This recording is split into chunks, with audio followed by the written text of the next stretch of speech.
네, 성도님들 사실 지금까지 호세아서를 얘기하면서 하나님 사랑에 대해서 얘기하지만 실제로 호세아서는 굉장히 참 무서운 말씀들이 많이 들어 있습니다.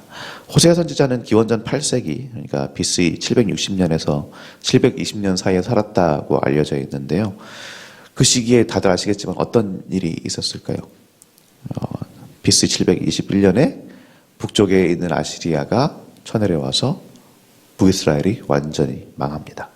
완전히 망해버려요. 그냥 흩어져 버립니다. 70년 만에 고국으로 돌아왔던 남유다랑 다릅니다. 남유다는 포로로 끌려갔다가 70년 만에 고국으로 돌아왔죠. 그런데 북이스라엘은 그냥 완전히 지워졌습니다. 아시리아는 굉장히 악독한 국가였고요. 다른 국가들을 완전히 흩어버리는 그런 전략을 선택했습니다. 억지로 북이스라엘 사람들을 끌어다가 다른 민족들과 결혼시켜버리고 폐허가던 북이스라엘 땅에는 다른 민족들을 거기다 들여다 놓고 그런 식으로 하면서 그 북이스라엘이라는 국가의 씨를 말려버렸던 것이죠.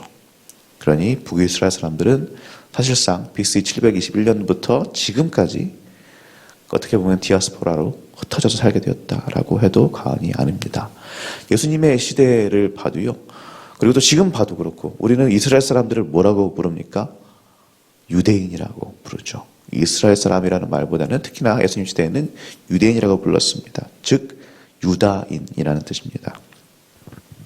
남유다 국가의 남유다 지파의 사람들 그리고 그들과 함께 살던 베냐민 그리고 레위 지파 사람들을 일컫는 그런 말이죠. 실질적으로 보면은요, 역사적으로 보면 북이스라엘은 돌아온 적이 없습니다. 그런데 오늘 말씀 호세아 3장 4절 5절 보면은 뭐라고 말씀하십니까? 같이 읽어보겠습니다. 이스라엘 자손들이 많은 날 동안 왕도 없고 지도자도 없고 제사도 없고 주상도 없고 에봇도 없고 드라빔도 없이 지내다가 그 후에 이스라엘 자손이 돌아와서 그들의 하나님 여호와와 그들의 왕 다윗을 찾고 마지막 날에는 여호와를 경외함으로 여호와와 그의 은총으로 나아가리라. 아멘. 왕도 없고 제사장도 없고 제사도 없고 주상도 없고 에봇도 없고 드라빔도 없이 지내다가 무슨 말인가요? 두 가지인 거죠. 북이스라엘 경우에는 완전히 망해서 흩어져 버렸으니까 다 없고 남유다 같은 경우에는 바벨론의 포로가 되었기 때문에 없었지만 어쨌든 결과는 같다는 말이죠. 완전 제로 베이스로 돌아갔다는 말입니다. 아무것도 없는 상태로 돌아갔다는 말입니다. 그냥 물질적인 것에 대한 이야기가 아니라 영적인 것, 섬김에 대한 이야기죠.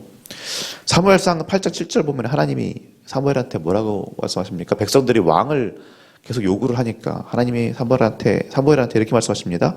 여호와께서 사무엘에게 이르시되 백성이 네게 한 말을 다 듣으라. 이는 그들이 너를 버림이 아니요 나를 버려 자기들의 왕이 되지 못하게 함이니라.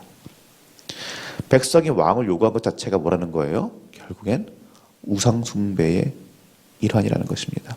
하나님이 아니라 다른 것들을 왕을 섬기려고 했던 것이니까요. 이게 없어졌다는 겁니다. 그리고 제대로 드려진 적이 없었던 그 제사, 그리고 주상, 에봇, 드라빔 이런 것들은 대표적인 어떤 민간 우상들이었죠. 이런 것들이 하나도 없이 그냥 완전 제로 베이스로 돌아가게 될 것이라는 말입니다. 자, 여기까지는 역사적으로 맞아떨어지죠. 다들 없어집니다. 북이스라엘은 완전히 흩어져서 남유다는 포로로 돼서 이런 것들을 못하게 됩니다. 그런데 5절에서 말씀하시는 것이 조금 애매하죠. 그렇죠? 이스라엘 자손이 돌아온다고 말합니다. 그런데 다시 또 계속 얘기하지만 북이스라엘은 돌아오지 못합니다. 그러니 사실 이 말씀을 보면은요, 모든 이스라엘의 완전한 회복을 하나님이 말씀하신다라고 보기에는 어렵고 예수 그리스도를 통한 원래 이스라엘의 목적의 회복이라고 봐야 될 것 같습니다. 다윗의 자손이신 예수님이 오셨죠. 다윗의 자손이신 예수님이 오셔서 12제자를 부르셨습니다.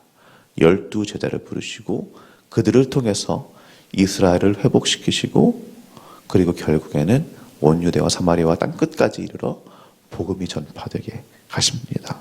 12지파는 무엇입니까? 왜 예수님이 12명을 선택하셔서 부르셨죠? 결국엔 12지파, 12지파를 대체하는 새로운 12지파처럼 12제자들을 부르셨습니다. 그리고 그들을 통해서 복음이 전해졌는데 그 복음이 어떻게 하였죠? 12제자를 통해서 이스라엘을 통해서 그들이 제사장처럼 되어서 다른 모두가 이스라엘만이 아니라 이방인들까지도 모든 이방인들 그래서 우리가 믿잖아요. 그런 우리들까지도 여호와 하나님께로 돌아오게 만드는 처음 하나님께서 아브라함을 통해서 꿈꾸셨던 그 꿈을 이루신다는 겁니다. 아브라함을 부르셨을 때 무엇 때문에 하나님께서 아브라함을 부르셨나요? 아브라함을 복 주시는 것은 그냥 아브라함만, 제가 여러 번 말했지만 아브라함만 복 받아라, 너만 잘 되라가 아닙니다. 제사장 나라가 된다는 것이죠. 이스라엘을 건국할 때도 말씀하셨죠. 제사장 나라, 제사장 나라. 그 말은 뭐예요? 하나님과 다른 모든 인류, 우리를 포함한 다른 모든 인류 중간에서 하나님과 다른 사람들을 잇는 그 역할을 감당하라라는 말이었습니다. 그걸 위해서 아브라함에게 많은 자손들을 주신 것이고 아브라함의 자손들을 가지고 한 국가를 세우신 것입니다. 그런데 그들은 그 역할을 하지 못했죠. 그 상황 가운데서 예수님께서 돌아오시고 12제자를 부르시고 그리고 이스라엘을 회복하셔서 12제자 안에서 이스라엘이라는 국가, 그들의 목적, 그들 안에 있었던 아버지 하나님의 그 꿈을 회복시키셔서 결국 지금 이 자리 시흥교회 안에 성도님들이 앉아 계십니다. 지금 우리가 이 자리에 있는 것이 그냥 아침에 눈 뜨고 그냥 온 것 같지만 그게 아니고요. 지난 2000년, 3000년간의 그 이상의 하나님의 꿈이 현실화된 결과입니다.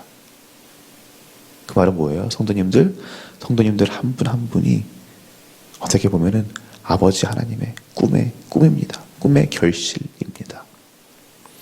이스라엘의 회복이라는 모든 우상들이 다 없어져 버리고 여호와 하나님만 남은 그 상황, 여호와 하나님만 섬기는 그 섬김, 그 끝이 우리 성도님들이라는 말입니다. 그러니 사랑하는 시흥교회 성도님들, 그 끝이 되어버린, 그 꿈의 현실이 되어버린 우리가 어떻게 살아야 되겠습니까? 우리가 다시 이스라엘에 살았던 것처럼 다른 것들 바라보며, 다른 우상들 바라보며 하나님이 다시금 너희들이 다시금 떠나갔구나, 그러나 내가 너희들을 다시 사랑하리라, 그렇게 말씀하게 하셔야 되겠습니까? 물론 현실은 그렇죠. 지금도 하나님을 떠나서 살 때가 있고요, 다른 것들을 쫓아 살 때도 있습니다. 좋은 것들이지만 그것들을 제1순위로 둘 때 그것은 우상이 되어지잖아요. 그렇게 살 때가 많이 있습니다. 그러나 그럼에도 불구하고 우리를 꿈꾸셨던, 이미 2000년, 3000년 전에 우리를 꿈꾸셨던, 우리에게 복음이 전파되는 것을 꿈꾸셨던 하나님께서 우리를 통해서 또 이 복음이, 하나님의 나라가 전파되기를 원하시는 것을 알고 인지하고 우리가 그 복음에 따라 살아야 되겠습니다. 우리 주위에 있는 다른 이들에게 우리가 이스라엘이 되어 주어야 하겠습니다.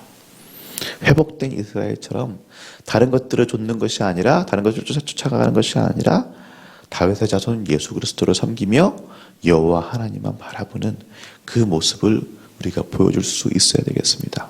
그러니 우리 사랑하는 시흥교회 성도님들, 오늘도 그리스도 따라 사시기를 바랍니다. 항상 설교 때마다 하는 말이라서 식상하실 수 있지만 오늘 아침도 우리가 이 사실을 기억해야 되겠습니다. 나는 그리스도인입니다. 나는 예수를 섬기는 사람입니다. 나는 예수 믿는 사람입니다. 예수쟁이입니다. 이 말을 나 자신한테 반복하고 내가 나 자신 다시금 일깨우고 내가 그리스도를 따르는 사람처럼 오늘 하루, 지금 이제 여기서 기도하는 것만 중요한 것이 아니고요, 이제 돌아가셔서 식사를 준비하시고 또 식사를 먹고 남편과 아내와 아이들과 이야기하고 또 주변 사람들과 이야기할 때 그리스도의 냄새를 풍길 수 있는 그런 우리 모두가 되기를 우리 주 예수 그리스도의 이름으로 축원합니다. 성령 하나님께서 도우실 것입니다. 그분을 믿고 의지하며 성도님들의 모든 기도 제목도 주님 앞에 내어놓고 믿으면서 채우실 그분을 바라보며 하루 살아가시는 성도님들 되시기를 예수님으로 축원합니다. 이제 말씀을 생각하며 기도하도록 하겠습니다.